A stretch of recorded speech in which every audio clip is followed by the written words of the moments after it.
Bonjour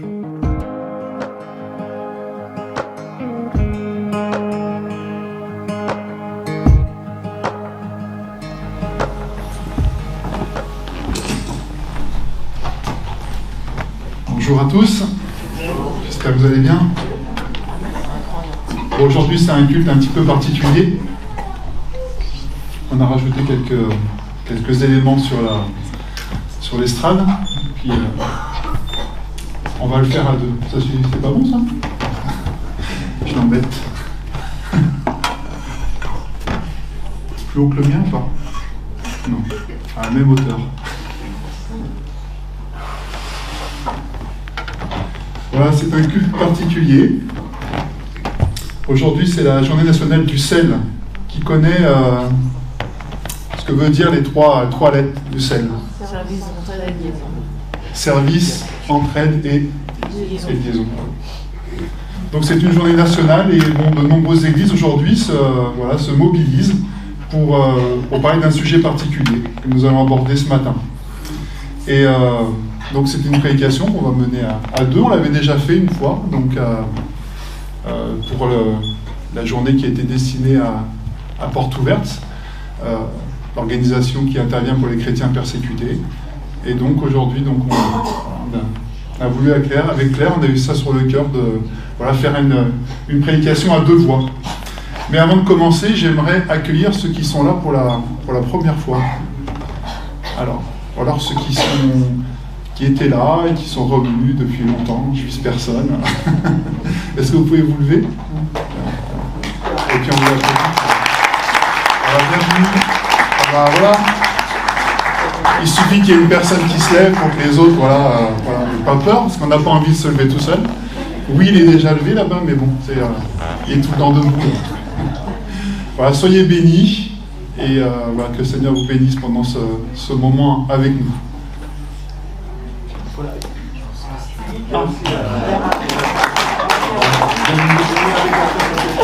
Que le Seigneur vous bénisse et ne partez pas sans avoir été accueillis, sans avoir échangé, discuté avec un responsable ou un frère, une sœur de l'Église. On a envie de vous accueillir comme il se doit et de vous bénir ce matin.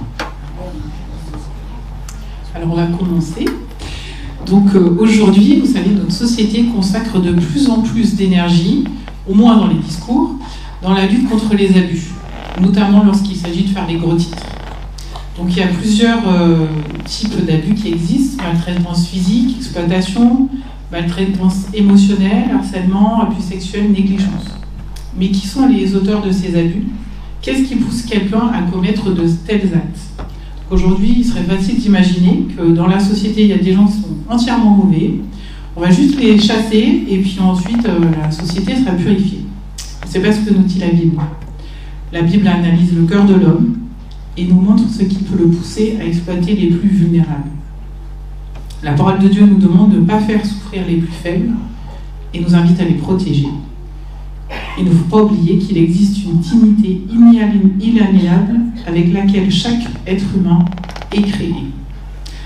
Donc on va commencer par un petit témoignage d'un ambassadeur du sel. Vous allez le découvrir, vous le connaissez un petit peu, peut-être beaucoup, peut-être tous les jours. Il écrit la pensée de Pascal chaque jour. Il y en a peut-être qui seront abonnés. On va regarder ensemble et ensuite on va continuer.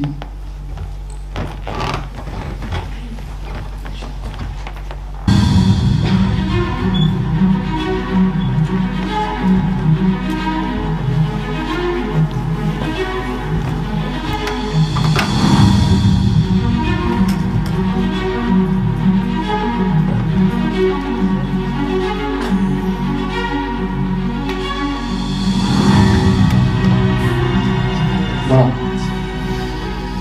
Donc déjà, on a entendu beaucoup de choses dans cette vidéo. Et ce matin, ce qu'on aimerait vous présenter, c'est comment Dieu nous demande de protéger les plus vulnérables. On va voir différents textes dans la Bible ce matin.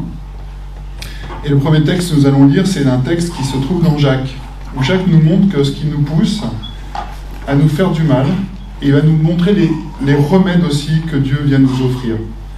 Mais on voit aussi que il y a des choses qui sont difficiles, mais que Dieu a toujours la solution.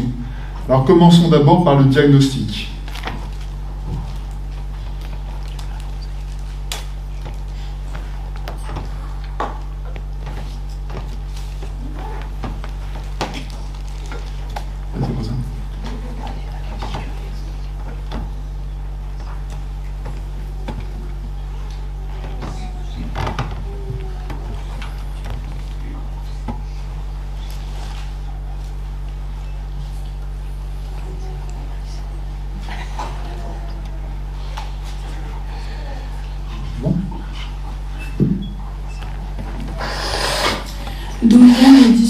D'où viennent les luttes entre vous? Est-ce qu'elles ne viennent pas de désirs mauvais qui luttent dans vos corps? Vous voulez quelque chose et vous ne pouvez pas l'avoir, alors vous êtes prêt à tuer. Vous êtes jaloux et vous ne pouvez pas obtenir ce que vous désirez, alors vous luttez et vous battez. Vous n'avez pas ce que vous voulez parce que vous ne le demandez pas à Dieu. Vous demandez et vous ne recevez rien, c'est que vous demandez mal. Vous demandez seulement pour satisfaire vos désirs mauvais. Voilà. Donc c'est un verset qui nous parle de personnes qui prient et qui n'obtiennent pas ce qu'elles veulent. Et qu'est-ce qui bloque ici? Quoi parle-t-on? Dans la dernière phrase, il dit « Vous demandez seulement pour satisfaire vos désirs mauvais ». Et c'est là en fait la source du problème, qu'on peut appeler aussi le péché. Si nous vivons pour satisfaire nos désirs, nous allons le faire aux dépens des autres. On voit ce que vous connaissez, James Bond, hein, 007, c'est ça? Je ne me trompe pas, je me fais un 0 de plus. Est-ce que c'est juste dans les films de James Bond où l'on voit des méchants se lever le matin avec l'idée de faire souffrir l'humanité juste pour le plaisir? Tiens, aujourd'hui, là, je vais être méchant, je vais faire souffrir tout le monde, tout ça. Mais dans la vraie vie, la Bible dit que nous nous levons aussi le matin avec des désirs égoïstes. Qu'est-ce que c'est qu'un désir égoïste? C'est-à-dire que je vais penser à moi d'abord, moi seulement. Et lorsqu'ils deviennent le moteur de nos décisions, ils nous demanderont de faire des sacrifices pour les satisfaire. On dit que l'on s'impose des sacrifices pour obtenir ce que l'on désire, mais en fait, souvent, ce sont rapidement les autres qui peuvent devenir des moyens pour satisfaire nos désirs. Je vous donne 2 exemples.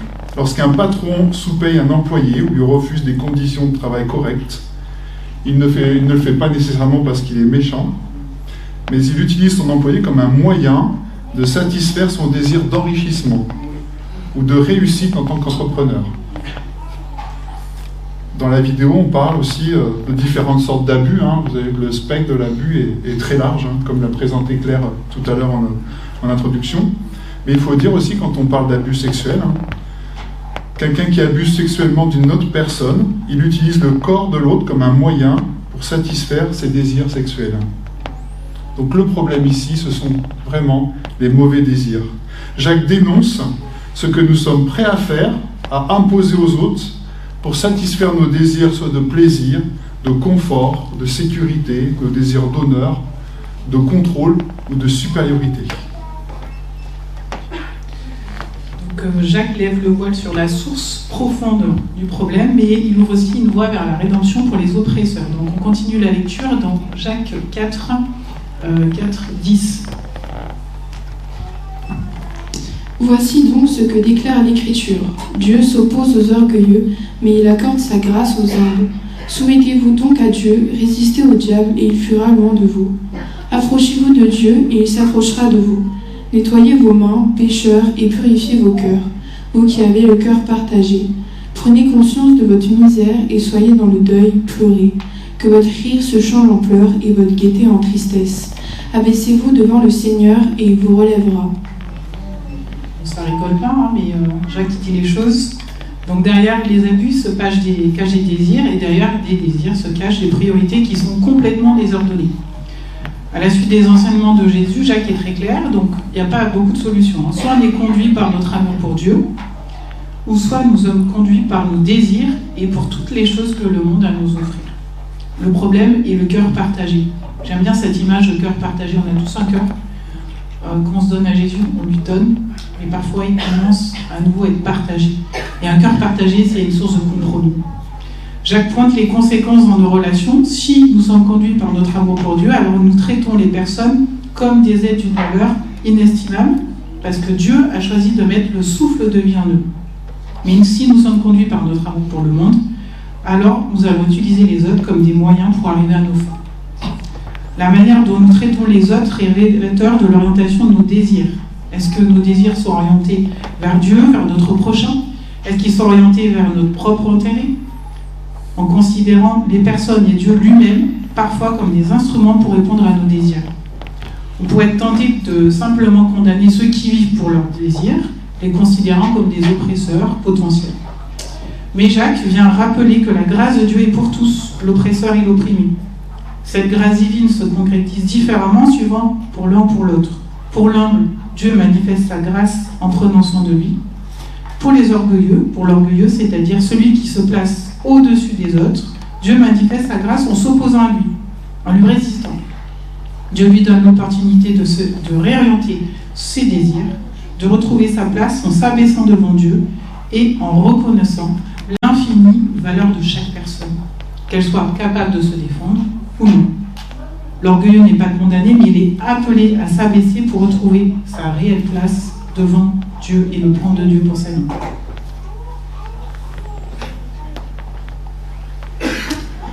Protéger pour éviter conflit et abus. Alors dans le texte de Jacques, il parle de lutte. Et souvent on se dit, bon, entre les luttes et puis les problèmes d'abus, de maltraitance, où est le point commun? Est-ce que ce sont des termes qui sont synonymes? Et abus et lutte ne sont pas forcément synonymes, mais la source du problème est la même. Les querelles et les guerres supposent un rapport de force suffisamment équilibré pour que les personnes continuent à lutter et obtenir ce qu'elles désirent. On a deux vis-à-vis là qui s'opposent et qui ont des rapports de force assez égaux, qui ont les mêmes forces et qui peuvent lutter. Donc là, on parle de lutte. Chacun peut se défendre. Mais à l'inverse, les abus ont lieu lorsque les forces sont suffisamment déséquilibrées pour que quelqu'un impose ses désirs à un autre. Les abus et les maltraitances sont donc les conséquences d'une situation de faiblesse ou le manque de ressources nécessaires pour se protéger face aux désirs de l'autre. Et dans la Bible, on voit à plusieurs reprises que Dieu associe toujours sa justice à la protection des plus faibles. Dans le psaume 68, au verset 6, il est écrit « Il est le père des orphelins et le défenseur des veuves ». Dans le psaume 35, au verset 10, il est écrit « Il délivre le malheureux d'un plus fort que lui, et il délivre le malheureux et le pauvre de celui qui les dépouille. » Et le Seigneur nous enseigne qu'agir de manière juste implique nécessairement d'être particulièrement attentif à la situation des plus vulnérables. On va lire un texte dans Zacharie. La parole du Seigneur fut adressée à Zacharie. Voici ce que déclare le Seigneur de l'univers. Rendez des jugements équitables, conduisez-vous les uns envers les autres avec amour et bonté. N'opprimez ni les veuves, ni les orphelins, ni les étrangers, ni les pauvres. Ne préméditez aucun mal les uns à l'égard des autres. On voit souvent dans la parole de Dieu, dans l'Ancien Testament, le Seigneur fait référence à la veuve, à l'orphelin, à l'étranger ou aux pauvres. Ce pas des gens qui étaient nécessairement plus justes que le reste de l'humanité, mais c'était des gens donc, qui manquaient de ressources. Et c'est des gens en fait qui méritaient toute l'attention du peuple d'Israël, aussi bien dans l'Ancien Testament que dans le Nouveau Testament. C'est parce qu'ils n'ont pas les mêmes ressources pour se protéger de ceux qui sont prêts à exploiter leurs faiblesses pour satisfaire leurs désirs. Donc c'est vrai que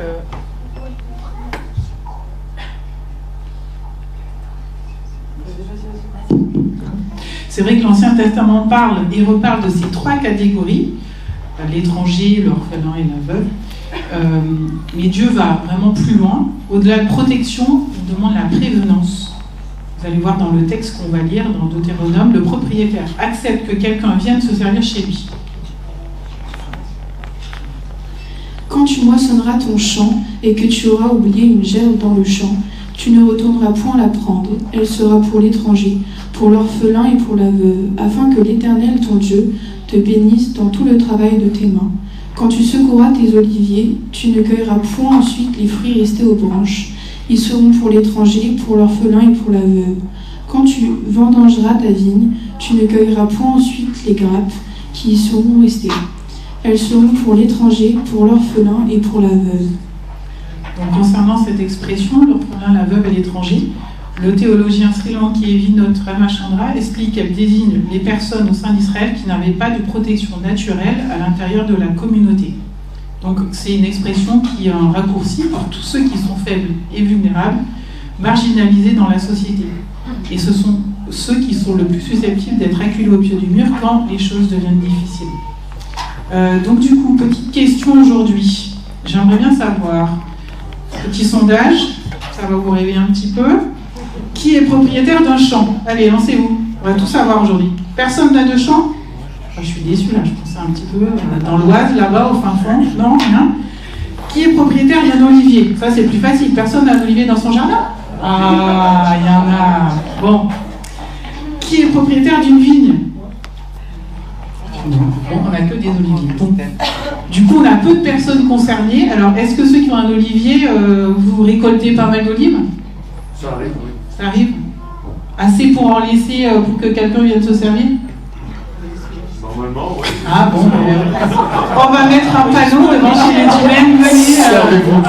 Servez-vous. Donc plus sérieusement, on a peu de personnes qui sont concernées aujourd'hui dans notre société, surtout en Île-de-France. Ça serait dans un autre endroit, pourquoi pas. Donc aujourd'hui, quels sont les commandements que Dieu nous a donnés dans le Nouveau Testament? Donnez-moi 2 commandements. Tu aimeras le Seigneur ton Dieu, tout ton prochain comme toi. Plus fort, plus fort. Tu aimeras le Seigneur ton Dieu de tout ton cœur, etc. Et ton prochain comme toi-même. Donc aimer Dieu, aimer son prochain. Ouais. Donc c'est un commandement qui figure dans Matthieu 22, 36. Donc ça, finalement, ça nous concerne tous, hein. Même ceux qui n'ont pas la vigne, l'olivier et le champ. Donc on va accueillir Martine, Philippe, Zacharina et Séolane pour qu'ils nous témoignent un petit peu de leur engagement pour appliquer Matthieu 22, 36. Donc venez, ils seront bien installés en plus.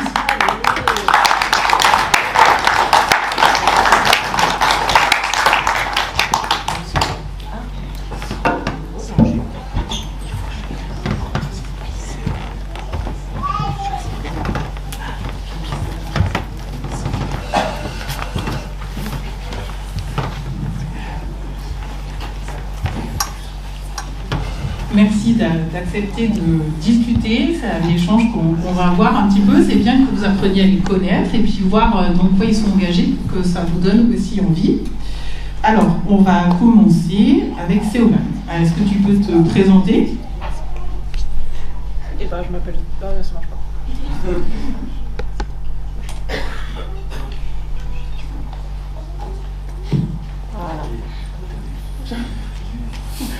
Vas-y. Donc je m'appelle Séolane, ça fait 1 an que je suis dans cette église et depuis quelques temps j'ai participé en janvier à une maraude pour aller à Paris partager la galette et des vêtements avec les personnes sans abri. D'accord. Quand tu as fait cette activité, est-ce que c'est quelque chose, est-ce que tu l'avais déjà fait? C'était la première fois? Non, c'était la première fois. D'accord. Est-ce que ça t'a semblé facile? Est-ce que tu avais des craintes? Comment ça s'est passé? Alors c'est assez, pour raconter un petit peu, amusant, enfin amusant non pas vraiment, mais intéressant parce que ça reprend en fait les points qu'on a vus dès le début. Il faut savoir que à cette période-là, je travaillais à Paris, dans un quartier qui est très touristique, donc il y avait beaucoup de sans-abri et de personnes qui vivaient avec très très peu de moyens et qui allaient mendier dans les RER, dans les trains. Et à cette période, je me suis demandé, en les voyant, qu'est-ce que je pourrais faire en tant que chrétienne pour les aider, parce qu'à ma place, Jésus, il leur donnerait ses vêtements, il leur donnerait tout ce qu'il pourrait, tout ce qu'il pouvait. Et quelque part, en moi, il y avait une partie qui avait envie d'aider, parce que je me dois de suivre le modèle de Christ, mais j'étais un peu tiraillée avec ce côté un peu plus égoïste qu'on peut tous avoir, où je me dis, si je leur donne de l'argent, ils vont peut-être l'utiliser pour acheter de l'alcool, de la drogue, j'ai pas envie de financer ça. Est-ce qu'on sait vraiment ce qu'ils vont faire? Est-ce qu'ils ont vraiment besoin de ça? Et j'avais envie de combattre cette idée. Alors j'ai beaucoup prié pour que Dieu m'ouvre le cœur et mon esprit pour être plus sensible en fait à la question de la vie de ces personnes. Et c'est là que la maraude est arrivée et ça m'a vraiment permis de discuter en fait simplement avec les personnes qui vivent dans la rue pour comprendre comment ils sont arrivés là. Parce que des fois, on peut tous se dire que on essaye de se rassurer en se disant oui, mais les sans-abri, ils avaient déjà pas beaucoup de famille, ils n'avaient pas beaucoup de ci ou ça. Mais en fait, ça peut vraiment tous nous arriver. C'est quelque chose qui peut nous toucher. Peu importe si on a de la famille, peu importe si là, à ce jour, on a un travail, on a de l'argent, il peut toujours se passer quelque chose qui fait qu'on se retrouve à la rue. J'ai discuté avec des messieurs qui avaient une vie stable, une famille, étaient mariés, et puis un jour ils ont divorcé, et ils ont tout perdu. Ils se sont retrouvés à la rue et voilà, en quelques mois, ils avaient tout perdu. Et donc ça m'a pris beaucoup d'humilité à me dire qu'effectivement, il n'y a pas de jugement à avoir contre eux, que comme si ça peut nous arriver à nous, on n'a pas à les juger et qu'on peut toujours faire quelque chose pour eux. On n'est pas forcément tous millionnaires, on ne va pas forcément leur trouver une maison ou un lieu pour vivre, mais on peut faire une toute petite chose, c'est leur sourire, leur dire bonjour, leur demander ça fait combien de temps que vous êtes là, est-ce que vous avez un peu de famille, est-ce que je peux faire quelque chose pour vous? Et ça, c'est vraiment extrêmement important, parce que ça leur redonne de l'espoir, ça leur redonne du contact humain, et ça peut tout faire, et c'est ça que Dieu nous demande. Merci beaucoup. À ta voisine. Oui, on peut applaudir.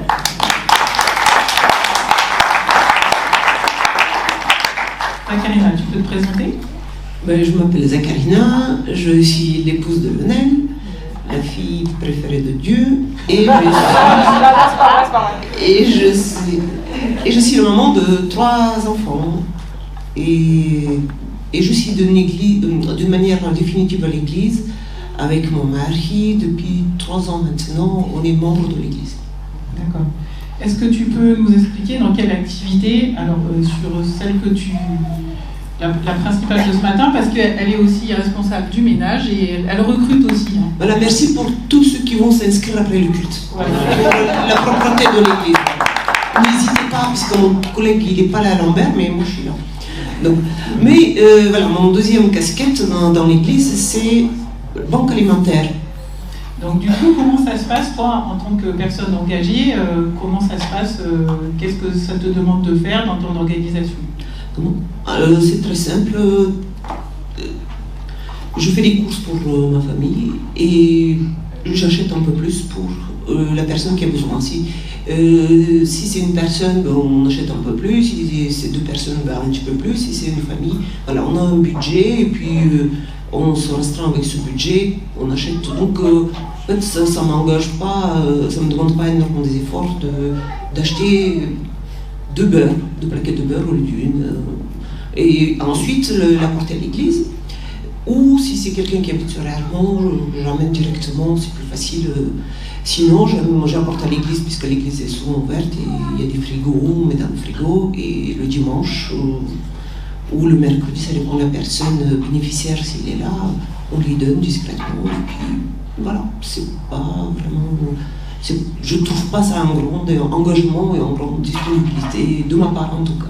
Alors, quel conseil tu donnerais à une personne qui ne se sent pas capable, par exemple? Le mot « pas capable », ça me paraît un peu exagéré, puisque si on est capable de manger et de faire ses courses, parce qu'on est obligé, on est capable d'acheter un tout petit peu plus pour quelqu'un d'autre. Donc, je pense pas que c'est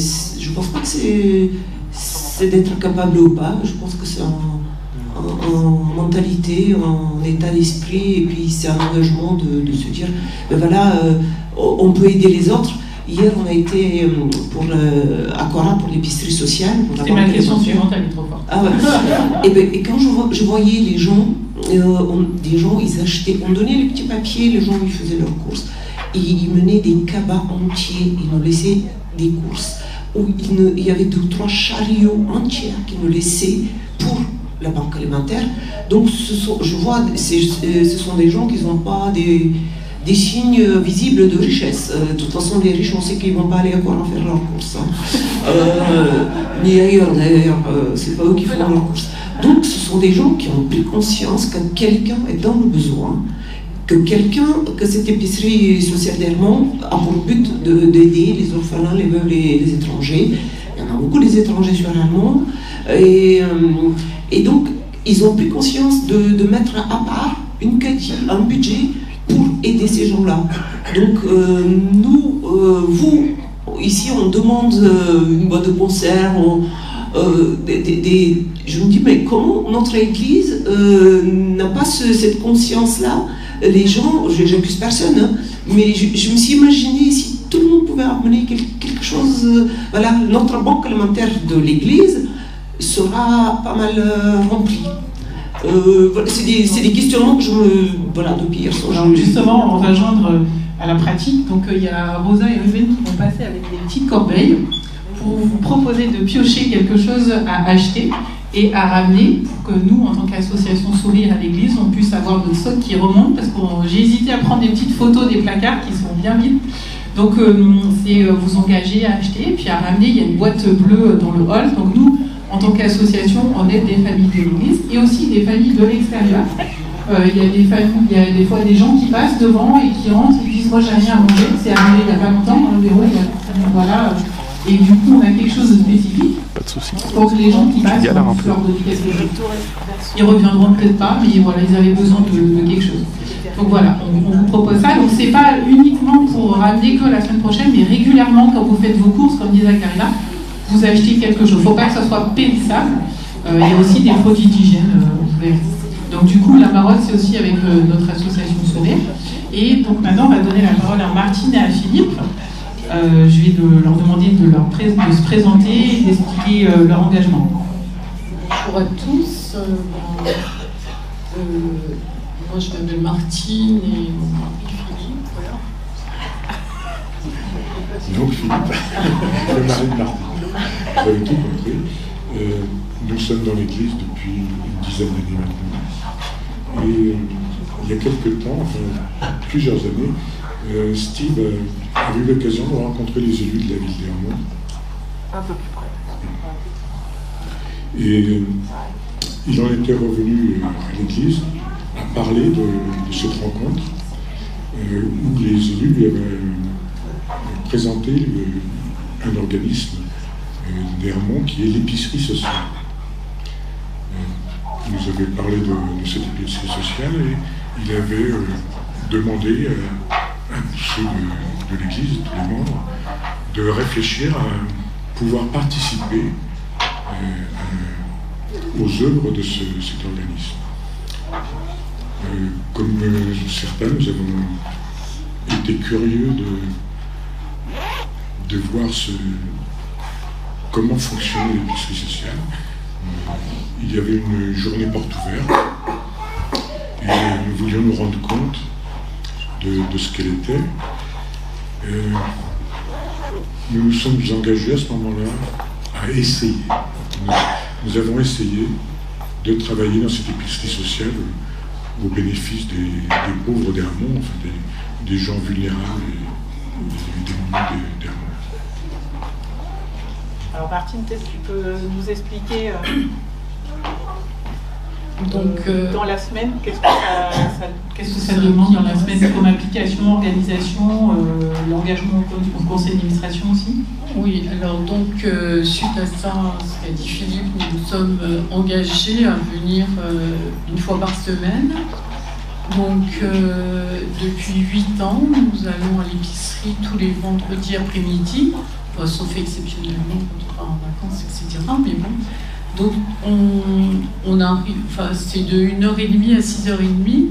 Au début, il y a quelques années en arrière, les erreurs étaient réduits. À 5h30, on avait fini, mais maintenant, vu le nombre de gens qui ont de plus en plus de problèmes pour se nourrir, etc., les horaires se sont allongés et ça... Enfin, toutes les équipes ont été obligées de venir jusqu'à 6h30 à peu près. Donc avant tout, c'est ça, je voulais parler aussi, c'est pas Philippe et moi, c'est avant tout une équipe, et une équipe de bénévoles qui se compose environ de 45 personnes à peu près, enfin, ça fluctue un peu. Et donc, bien sûr, c'est toute cette chaîne de solidarité qui permet quelque chose, parce que tout seul, on peut rien faire. Donc voilà, donc là-bas, il y a des bénévoles qui sont donc un petit peu qui viennent de tous horizons. Alors, il y a des gens qui viennent du secours populaire, il y a des gens qui viennent du secours catholique, il y a des gens qui viennent de la Croix-Rouge, il y a des gens qui viennent du groupe protestant AVA, il y a Sourire, il y a nous deux qui représentons Sourire, il y a, je sais plus, il y a peut-être il y a la paroisse catholique d'Hermont. Enfin, en fait, la mairie a rassemblé toutes ces activités qui étaient dispersées à droite et à gauche pour ne faire une seule unité qui s'occupe sur Hermont et sur Saint-Prix aussi d'aider toutes ces personnes qui passent devant une assistante sociale. Ça se fait pas comme ça, et qui viennent donc à l'épicerie, qui ont un budget qui est déterminé par les assistantes sociales, et donc ce budget, ils doivent le dépenser, et nous on est là pour accueillir ces gens.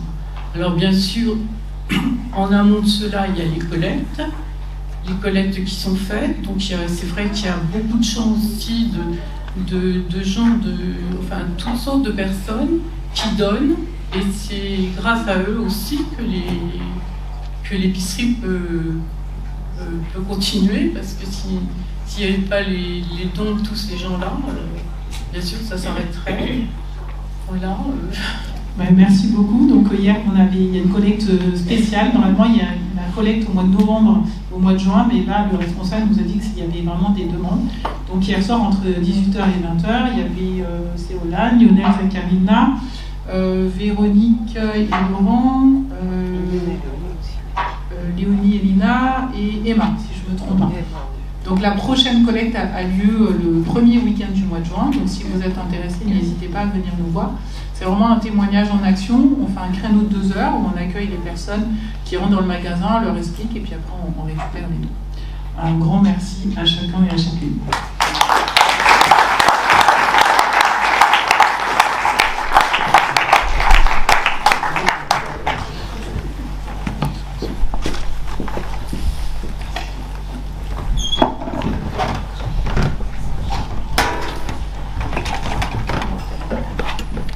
Vous êtes toujours avec nous? Alors on continue. Partie 2.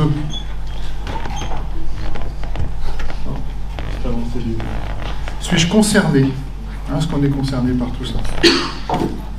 Quand la Bible parle des riches, on dit qu'il y a toujours plus riches que nous, donc c'est à elle que la Bible parle. Quand elle parle des orgueilleux, on va dire ça ne me concerne pas, il y a plus orgueilleux que moi. Mais je pense que ce matin, ça ne peut pas faire de mal de prendre un temps de réflexion. Est-ce qu'il y a, on peut, tout à l'heure, le pasteur, là, Pascal Partouquian, c'est ça? Partouquian, bon. A dit qu'il a parlé de deux personnes, l'oppresseur et l'oppressé. Est-ce qu'il y a des personnes pour lesquelles nous sommes des sources de souffrance? Là, je serais plutôt du côté de l'oppresseur. Y a-t-il des personnes que nous utilisons pour arriver à nos fins? Qu'est-ce que nous désirons tellement que nous soyons prêts à enfreindre nos propres principes pour l'obtenir? Est-ce qu'il y a des choses pour lesquelles nous avons été prêts à sacrifier des relations? Et la Bible, elle donne des passages très clairs, des exemples très précis. La Bible, c'est pas que il y a des choses très, très pratiques, et elle parle directement aux hommes et aux femmes, à l'homme, au cœur de l'homme. Et pour ceux qui sont là depuis quelques temps, il y a quelques mois, on avait étudié Éphésiens. Et chapitre Éphésiens 5 est vraiment un chapitre qui va parler des relations dans le couple. Et il parle des maris. Et il dit que le mari doit aimer sa femme comme Christ a aimé l'Église. Et Christ a aimé l'Église en se sacrifiant pour elle. Et je poserai la question ce matin, est-ce que Marie, en tant que mari, est-ce que vous sacrifiez pour votre femme, ou est-ce que vous cherchez à dominer sur elle? Alors en 2010, c'est moins vieux, il y a une conférence à Lausanne qui a rassemblé 4200 évangéliques. Voilà, la conférence du Cap, l'engagement du Cap. 4200 évangéliques du monde entier, de 198 pays. Et donc il y a un engagement qui a été pris pour rappeler en fait ce qu'était la foi évangélique sur différents points. Et j'ai relevé ce matin cette déclaration: toute forme de maltraitance dans le couple, orale, émotionnelle ou physique, est incompatible avec l'amour du Christ. Et cela, quelle que soit la culture. Nous refusons qu'une quelconque coutume culturelle ou qu'une interprétation biblique dévoyée puisse justifier de battre son conjoint. Nous n'hésitons pas un instant à le dénoncer comme un péché et à appeler à se repentir d'une telle pratique et à y renoncer. Pour nous les parents, est-ce que notre désir de contrôle ou notre égoïsme, notre orgueil, nous conduit à hériter nos enfants ? C'est la parole de Dieu qui nous dit de ne pas hériter nos enfants. Plutôt que d'exercer notre autorité avec humilité et amour. Et si nous sommes responsables, tout à l'heure on a parlé d'un responsable, ça peut être aussi bien un responsable au niveau du travail qu'un responsable dans l'Église. Est-ce que vous voyez les personnes sous votre responsabilité comme des ressources pour votre Église ? Et dans l'épître à Timothée qu'on est en train de lire, c'est au chapitre 6, on est en plein là-dedans. Voilà. Des responsables d'Église qui avaient que la volonté de s'enrichir et qui utilisaient en fait les personnes de l'Église pour atteindre ce but. Et la Bible dénonce. La Bible ne nous fait pas de cadeaux. Ou comme des personnes à servir. Ceux qui commettent des abus sont des personnes qui usurpent la place de Dieu. J'invente des nouveaux verbes. Dire cela n'implique pas que Dieu commettrait des abus, bien sûr, parce que c'est mal connaître Dieu. Mais c'est simplement reconnaître que nous ne sommes que l'image de Dieu. Est-ce que alors nous prétendons être davantage, nous nous faisons illusion, et aussi nous n'avons pas les moyens de nos ambitions. Alors si le péché consiste à se prendre pour Dieu, pour le Seigneur, si c'est le péché qui se trouve à la racine de l'abus, l'Évangile aussi parle de grâce, bien sûr, de pardon, de restauration, et y compris pour les personnes qui sont rendues coupables de maltraitance, d'abus, que ce soit des abus physiques, émotionnels, psychologiques. Et en préparant ce message, le Seigneur me parlait, on a parlé d'une vigne tout à l'heure, et je me disais qu'il y a un passage dans le Saint-Testament qui parle d'une vigne, la vigne de Naboth. Et c'est dans un passage qu'on peut lire dans le livre des rois. Et vous connaissez Akab. Akab, c'était un roi d'Israël. Et sa fameuse épouse, très connue, qui s'appelait Jézabel. Et Akab, il avait tout ce qu'il lui fallait. Tout à l'heure, on a parlé de la lutte, où les deux adversaires doivent avoir une force égale pour pouvoir résister, lutter.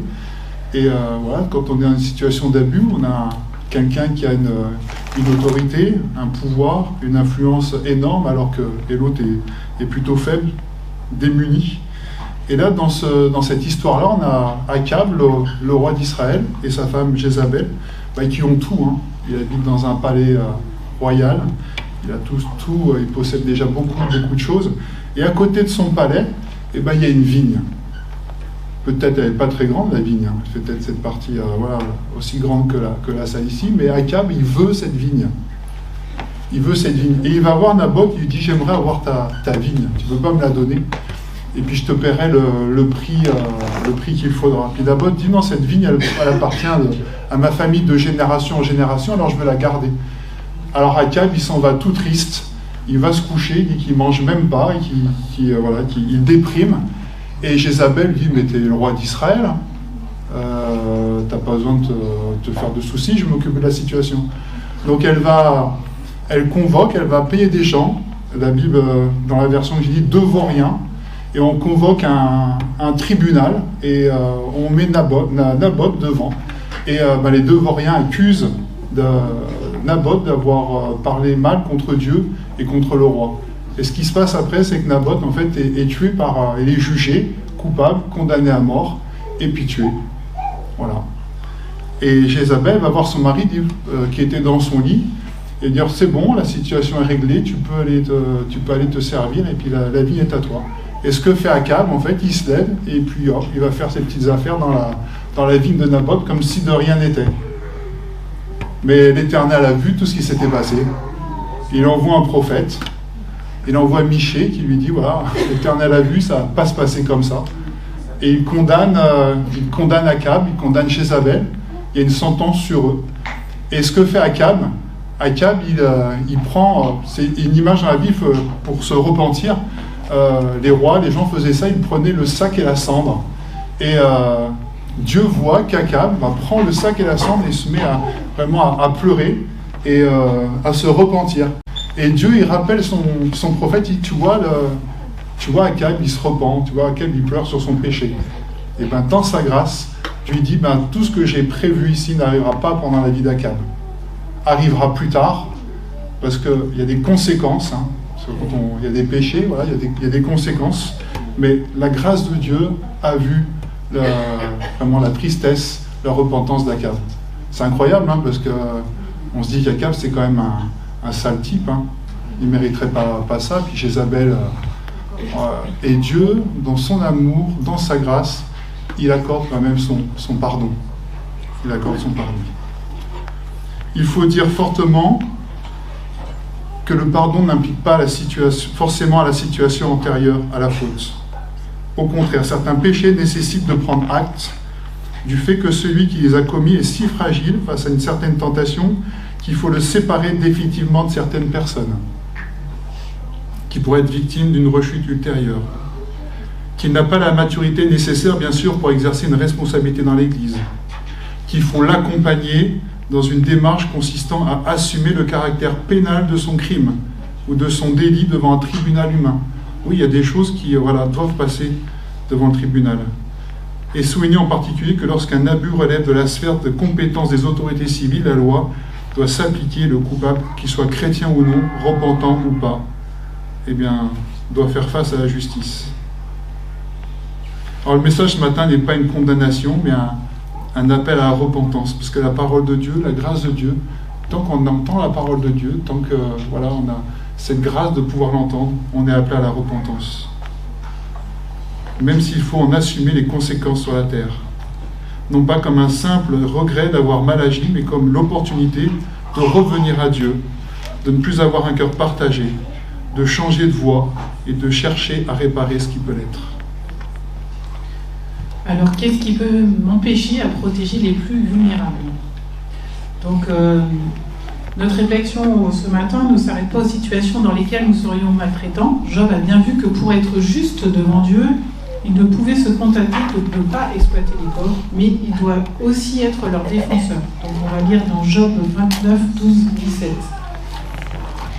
Oui, je sauvais le pauvre qui appelait à l'aide, et l'orphelin que personne ne secourait. La personne mourante me donnait sa bénédiction. Je rendais la joie au cœur de la veuve. La justice était le vêtement dont je me revêtais. Mon droit était comme un manteau et un turban. J'étais les yeux de l'aveugle et les pieds de l'infirme. J'étais, moi, un père pour les malheureux, et j'examinais avec attention la cause de l'inconnu. Je cassais les dents du criminel, et de ses crocs je rassais sa proie. Donc les plus vulnérables sont victimes d'abus quand ceux qui pourraient les protéger ne font rien. Alors pourquoi on défend si peu les victimes de maltraitance ? Comment est-ce possible que les maltraitances durent pendant plusieurs dizaines d'années parfois ? Bien souvent, on n'intervient pas parce qu'on n'est pas au courant, on ne sait pas. Et les oppresseurs réduisent souvent les victimes au silence, ça fait partie de la maltraitance. Mais notre ignorance n'est pas forcément le seul frein pour notre action. On a aussi des désirs égoïstes qui nous empêchent d'agir. Trop souvent, les oppresseurs peuvent continuer les abus parce que les personnes choisissent de détourner leur regard plutôt que d'intervenir. Il arrive même parfois que des abus dans les églises soient cachés pour protéger la réputation de la communauté au lieu d'aider les personnes qui ont été abusées. Lorsque nous avons connaissance d'un abus, préférons-nous préserver notre tranquillité, réputation, notre sécurité, notre confort matériel en détournant le regard. Mais il est aussi possible que notre ignorance soit liée à notre déconnexion avec les pauvres, les étrangers et les personnes vulnérables. Si nous voulons défendre la cause des pauvres et des malheureux, nous avons besoin d'être suffisamment proches d'eux pour être à notre écoute. Et on va parler du regard. Pascal en parlait tout à l'heure dans la vidéo. Nous devons éduquer notre regard. Éduquer le regard dès le plus jeune âge, en famille. Par exemple, ici à l'église, il y a déjà des jeunes qui ont participé à des maraudes qu'on faisait avec les scouts, les Royal Rangers, ils avaient une dizaine d'années. C'est important, dès le plus jeune âge, de s'ouvrir aux autres. Il y a quelques temps, avec Eric, on est allé chercher des meubles chez une personne qui donnait des meubles pour l'association Sourire. Et elle m'a posé cette question. Pourquoi tu fais tout ça avec ton association ? Donc je lui ai parlé de ma foi. Mais après, elle a insisté, elle a dit, mais dans ta famille, est-ce qu'il y a d'autres personnes qui sont engagées ? j'ai pris un temps de réflexion auquel je n'avais jamais réfléchi. Et oui, j'ai pris connaissance que l'engagement avait été de génération en génération. Donc les témoignages que je vais vous partager, c'est juste pour vous encourager, vous, en tant que parents, à vous engager et à transmettre ce regard, le regard de Jésus sur les autres. Alors, je vais vous donner quelques petits témoignages de ma famille. Donc durant la Deuxième Guerre mondiale, mon arrière-grand-père, avec mon arrière-grand-mère, Joseph et Henriette, sont devenus clandestins pour aider les Juifs. Ils ont risqué leur vie pour les sauver.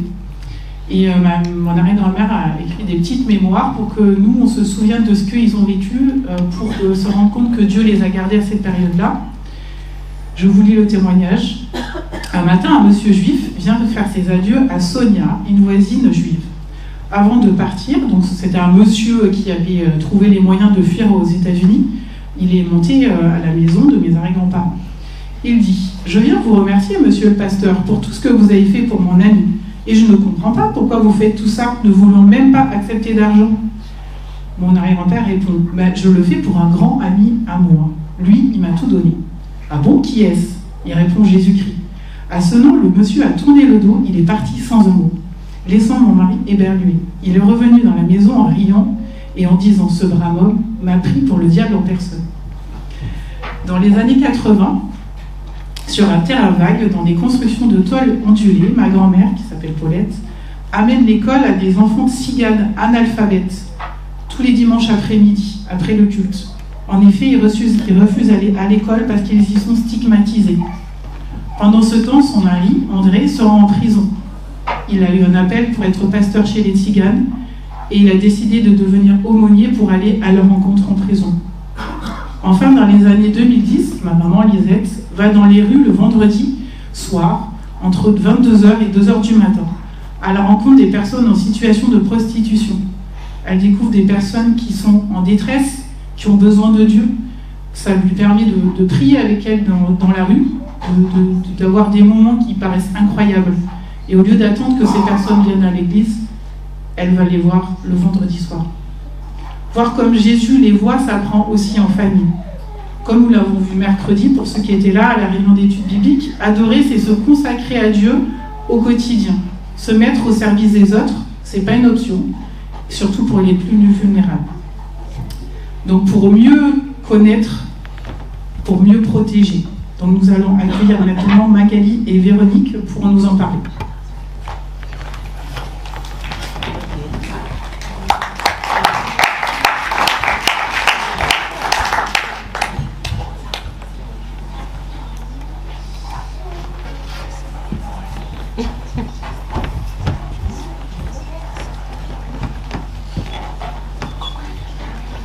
Alors, Magali, est-ce que tu peux te présenter ? Oui.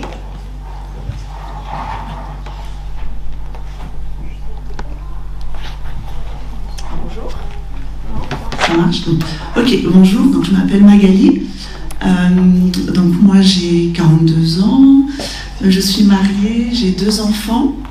Ça fait quelques mois que je suis dans cette église et je viens de Montpellier. Je suis native de Montpellier. Moi en fait j'évolue dans le domaine du handicap depuis une vingtaine d'années et actuellement je travaille dans une association de défense des droits des personnes en situation de handicap et de leurs familles. Alors quand on a commencé à discuter de ce sujet il y a longtemps avant le culte, tu m'as dit quelque chose, moi Dieu a téléchargé mon cœur pour ces personnes. Est-ce que tu peux nous expliquer ce que ça veut dire pour toi et pour nous aussi, même si on n'a pas cet appel plus précis, en quoi nous, en tant que chrétiens, Dieu nous appelle à avoir ce regard favorable pour les personnes qui sont différentes?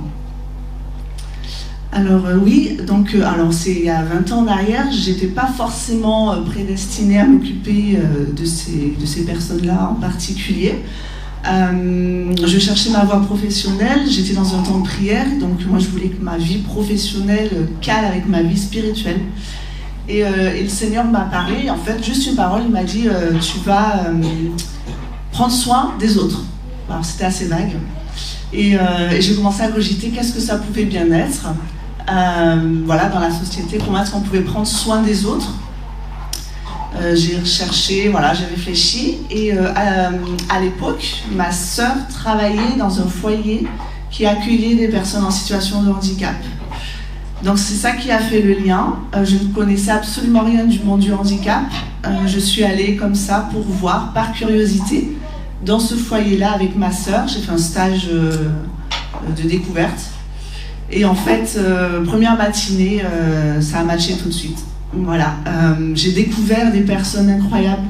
En fait, quand tu me disais que Dieu a téléchargé son cœur en moi pour ces personnes-là, ça a été vraiment ça.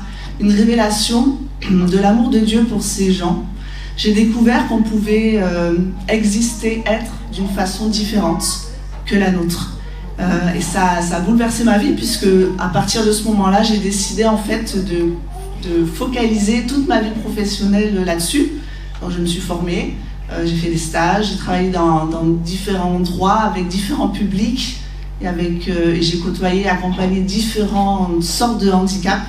Et ça a été très riche à ce niveau-là. Et ça calait vraiment bien parce que Dieu me disait que ma vie spirituelle, c'est-à-dire mon engagement en tant que chrétien, en tant qu'enfant de Dieu, calait avec ma vie professionnelle, ce désir d'aider les autres. Dans l'église, on a peu de personnes handicapées. Et quand on a des personnes handicapées qui viennent, on est heureux de les voir, mais parfois on ne sait pas vraiment comment réagir. Est-ce que les personnes, comment tu peux nous donner des conseils? Et parfois cette indifférence, est-ce qu'elle ne cache pas de ne pas savoir comment communiquer, comment Dieu voit les personnes en situation de handicap? Alors, je me suis longtemps posé la question parce que, comme je vous disais, moi, en fait, ça a été une révélation, donc je ne me suis jamais posé la question de savoir comment appréhender le handicap. C'est quelque chose qui est en moi et que le Seigneur m'a donné. Mais c'est vrai que je me suis posé longtemps la question, et je pense que la première des choses, c'est l'ignorance. On parle d'ignorance depuis tout à l'heure. En fait, ne pas savoir crée en nous des craintes et des peurs. C'est la première des choses. Donc c'est important de savoir, et ce matin c'est bien qu'on en parle aussi, du handicap, etc. Et de savoir que ça existe, de savoir que les personnes qui sont en situation de handicap, premièrement, sont des personnes créées à l'image de Christ. Malgré ce qu'on peut voir, malgré ce qu'elle nous renvoie à nous en tant qu'humains, sont vraiment des personnes créées à l'image de Christ. Et je pense qu'en tant que chrétien, c'est la première des choses à se dire, que voilà, ce sont des personnes, des êtres humains qui pensent, qui réfléchissent, qui agissent, peut-être pas comme la plupart des personnes autour de nous, mais elles ont ces facultés-là. Donc les voir avec ce regard-là. On parlait de changer de regard, ça part de là aussi, il faut que notre regard change à ce niveau-là. Après, je pense qu'il y a des techniques, hein, il y a des choses à savoir, mais nous, on est l'église de Christ, on est un lieu d'accueil, d'écoute, et je pense que c'est ici, dans les églises, que leur place est nécessaire et primordiale. Et je pense qu'on doit aussi faire l'effort, voilà, de changer notre regard, mais de pouvoir les accueillir, de pouvoir aller leur dire bonjour, de pouvoir faire le premier pas, malgré peut-être cette réticence et comme je le disais tout à l'heure, le fait de ne pas savoir comment réagir, comment leur parler, est-ce qu'ils vont comprendre ou pas, etc. On doit faire ce pas, je pense que c'est important. Alors, Véro. Véro aime beaucoup les enfants. Elle en a eu 5. Puis elle ne va pas s'ennuyer bientôt. Hein, on vous en dira plus tard. Donc nous, aujourd'hui, on est dans le culte avec le CEL. Et donc le CEL est une association protestante de solidarité internationale qui cherche à améliorer les conditions de vie dans les pays en situation de pauvreté. Donc l'Église, via Sourire, parraine 2 enfants. Est-ce que tu peux nous dire en quoi consiste le parrainage, à quoi ça sert et en quoi nous pouvons nous engager individuellement ici? Alors, ça fait déjà plusieurs années que l'Église a eu à cœur justement de parrainer deux enfants. Donc, on a Loy, anciennement Arthur, il a changé juste de prénom, voilà, qui se trouve aux Philippines. Et puis, on a aussi Omar qui est au Pérou. Voilà, ils ont bien grandi parce que les dernières photos que nous avions, ils étaient tout petits. Donc la période Covid a été un peu compliquée, on avait perdu le contact. Et en fait, voilà. Donc le parrainage, ça consiste... premièrement, donc il y a quelque chose de pratique, c'est financier. Pour 32 € par mois, qui est donné par enfant. Donc ça donne l'accès à l'enfant à une école où ils ont des cours et un repas par jour. Ensuite, l'engagement quand on parraine, c'est de prier pour ces enfants et aussi d'avoir un échange par courrier avec eux parce qu'ils écrivent.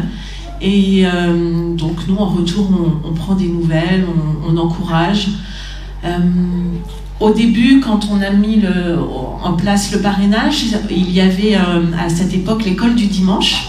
Nous avions une 50aine d'enfants ici, et donc c'est l'école du dimanche qui se chargeait de faire des courriers, d'envoyer des dessins.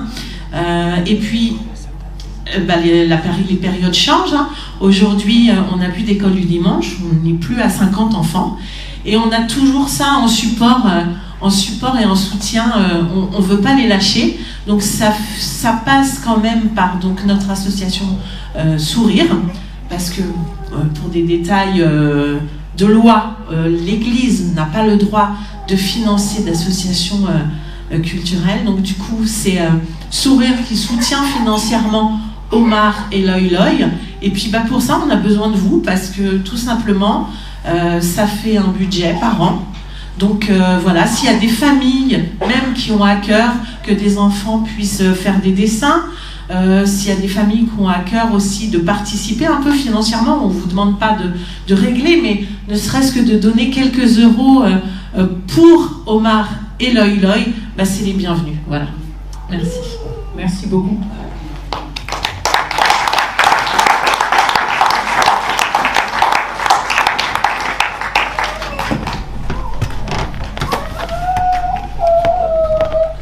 Ce besoin de proximité montre aussi l'importance de soutenir, comme le fait le CEL, des partenaires locaux. Donc en fait, nous, on prie, on envoie des lettres, des courriers, mais sur place, ils ont des partenaires locaux pour que les personnes qui sont vulnérables puissent être soutenues. Il y a des enfants qui ont été parrainés, qui viennent aussi témoigner. Là, par exemple, il y a Brian qui vient aussi du Pérou, il me semble, qui va faire une tournée dans l'est de la France pendant ce mois de mars et d'avril. Et c'est vraiment important de voir aussi les conséquences. Il y a des enfants parrainés qui sont devenus avocats, qui ont défendu la cause des enfants. Ça a vraiment un impact. Donc concernant la protection des pauvres au loin, nous pouvons encore là appuyer notre générosité via des organisations. Chaque don est une déclaration que nous préférons aimer Dieu plutôt que notre confort et notre sécurité matérielle. Donc tout à l'heure, au niveau des offrandes, vous aurez l'occasion de faire un don particulier. Attention, au niveau des chèques, il faut bien mettre à l'heure de Sourire parce que ça peut être à l'heure de l'Église. Alors je vais conclure. Le monde n'est pas divisé en opprimés et oppresseurs.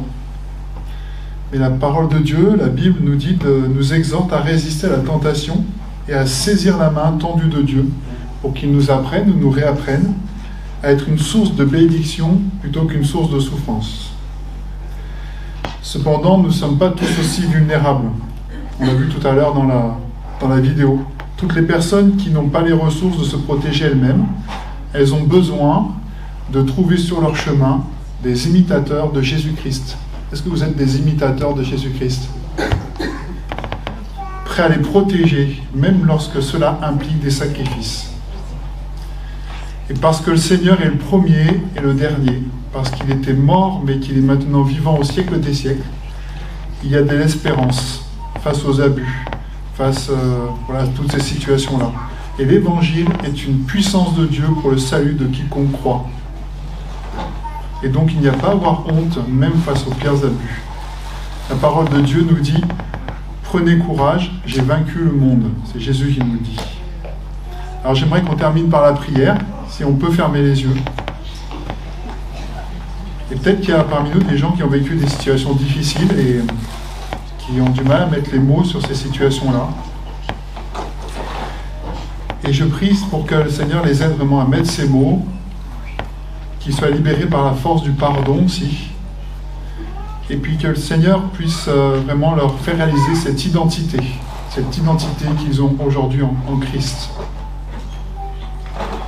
Peut-être qu'il y a des personnes aussi qui sont trouvées dans des situations d'oppresseurs, et malgré le poids des conséquences, Dieu ne rejette personne. Mais avec Dieu, on peut tout recommencer et repartir autrement. Et je voudrais te demander, Seigneur, aussi de nous enseigner, nous tous, à aimer notre prochain comme toi et à pratiquer la justice chaque jour autour de nous. Tout simplement, donne-nous tes lunettes d'amour et de compassion et aide-nous vraiment à voir les autres, Seigneur, comme tu les vois. Amen.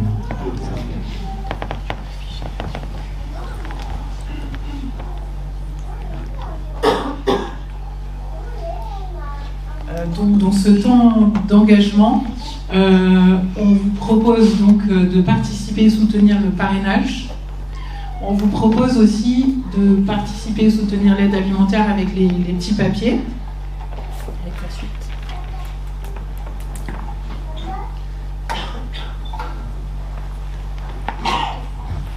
Alors les sujets de prière, donc prier en famille pour Omar au Pérou, Loy aux Philippines, pour nos familles en difficulté ici qu'on accompagne, que ce soit les familles de l'Église, il y a aussi des familles que les centres sociales de la ville d'Hermont nous envoient, pour lesquelles on cherche du mobilier, on leur amène.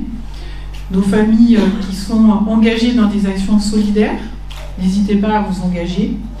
Individuellement, être des témoignages de l'amour de Dieu au quotidien.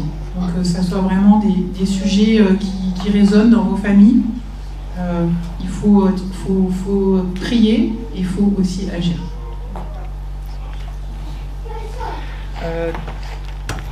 Du coup, on va passer au temps d'offrande. On va demander au groupe de louanges de revenir.